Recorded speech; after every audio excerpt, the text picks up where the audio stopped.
اللهم صل على سيدنا محمد وعلى آله وصحبه وسلم. اللهم صل. He said that it was heavy rains. The Kaabah would get all filled with rainwater and will make it dirty and all that. So they decided to rebuild it. Thirdly, what expedited or what made it more, this decision take place sooner, was that there was a ship, a Greek merchant ship, which had come to Jeddah, and it was all ruined, and it was no way for that ship to go back to Greece. So there was a lot of wood also available to construct the roof of Kaaba. And at the same time, there are enough carpenters. There was a carpenter that was available to do the job. There were a lot of labor available. So everything was just right for Kaaba's reconstruction to take place. So let's see how it proceeds. What happened? There are interesting things that took place during this. And first one is that there was a snake that used to, when they started to do the reconstruction, there was a snake that decided to come out all of a sudden and sun itself. And it says that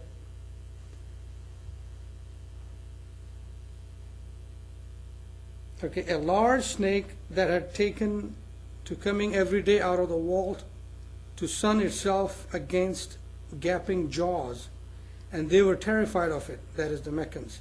But one day, while it was sunning itself, so when he was out, when the snake was out, they wouldn't do any construction. So one day, Allah subhanahu wa ta'ala sent an eagle,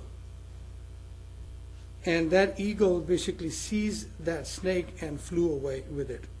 So Quraysh said among themselves, "Now we may indeed hope that the God is pleased with our intent. We have a craftsman whose heart is with us, and we have wood, and God has rid us of the serpent." So the first man who lifted the stone from the top of the Kaaba walls was a Makhzamite. He was from the tribe of Makhzam. His name is Abu Wahab, who is the brother of Fatima, and she happens to be the Muhammad Sallallahu Alaihi Wasallam's grandmother. That is, but no sooner that he lifted that first stone from the Kaaba wall, the stone went back to its place. So they got terrified again. So they stopped it. But then another chief of Makhzam called Walid, his name is Walid, or Walid, sorry, the son of now dead Mughira, took up a pickaxe and said, "I will begin raising for you." And going to Kaaba, he said, "O God, fear not, O God, we intend not but good."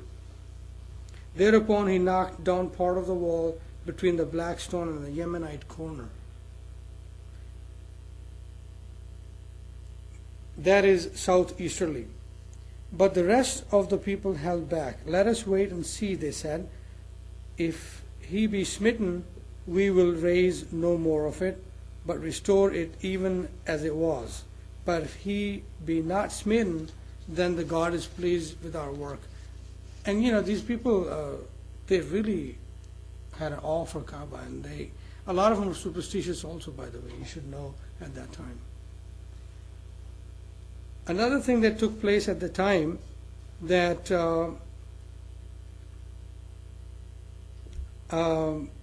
close to the station of Ibrahim, that is Maqam Ibrahim, they found writing in a language called Syriac, which is it's an old language of Syria. And it was written in that piece of paper that, "I am God, the Lord of Becca." The old name of Mecca was Becca. "I created her the day I created heavens and the earth, the day I formed the sun and the moon, and I placed round about her 7 inviolable angels. She shall stand so long as her two hills stand, blessed for her people with milk and water. So this is what the writing was found in the paper. Another piece of writing was found beneath the station of Ibrahim, a small rock near the door of the Kaabah, which bears the miraculous print of his foot of the Hazrat Ibrahim alayhi salam. Mecca is the holy house of God. Her sustenance come unto her from three directions. Let not her people be the first to profane her. So this is just that how Allah subhanahu wa ta'ala, or whatever the writings were talking about the sacredness of Mecca, of Kaabah, that is. So now Quraysh had gathered more stones in addition to those they already had, so as to increase the height of the building. So they started to work, and the interesting thing here is that when the time came for the Hijr Aswad, or the black stone, to be placed back to its place, that's where all the problem started. And as we know, these Bedouins, these people of the Mecca, if they get into argumentation, or if they don't agree to each other, we know that they would go into battles and quarrels. It wouldn't take them too long, in other words. In fact, this issue got so out of hand that there were plans of battles. So one of the old men of the Quraysh, he said, O men of Quraysh, take as arbiter between you and that wherein you differ, the first man who shall enter the gate of the mosque. So the decision was made that there was a mosque outside the Kaaba where there's a place where they go and prostrate. So the idea of sujood, people used to do sajda in the direction of Kaaba even before Islam. So they said that whoever will enter Kaaba the next day first, we will go with his decision. And so this is where Allah subhanahu wa ta'ala gives Rasulullah sallallahu alayhi wasallam the leadership.